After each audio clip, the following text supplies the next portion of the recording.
On Wednesday, June 3rd, the Kansas legislature ended the 2016 session without addressing the Kansas Supreme Court decision regarding the Gannon school funding lawsuit. The legislature and governor have put political jockeying ahead of their constitutional responsibility to adequately and equitably fund Kansas public schools. The June 30th deadline is looming, and unless the governor calls a special session and the legislature acts, 500,000 kids may not be returning to school in August. This is not the time to play political games with the futures of Kansas students. Our legislature has forgotten how our three-branch system of checks and balances works. The court exists to test the legality of laws made by the legislature. Citizens petitioned the court on behalf of students, and the court ruled in their favor.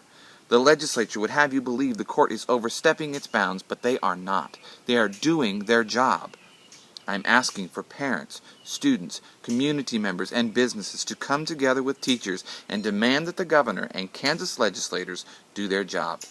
Please help us by contacting your legislator and telling them they need to go back to work. Please click on the link below to find out who your legislators are and write them. Call them, email them, and tell them they still have work to do.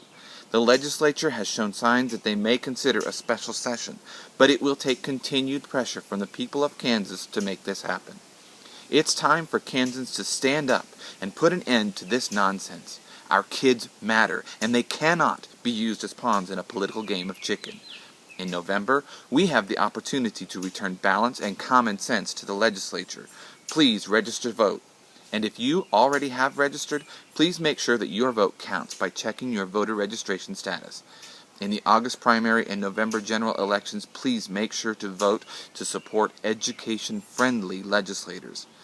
As a Kansas teacher and leader in the profession, I promise I will continue to stand with my fellow members of KNEA to fight for the right of every Kansas student to have a quality public school with qualified teachers in the classroom.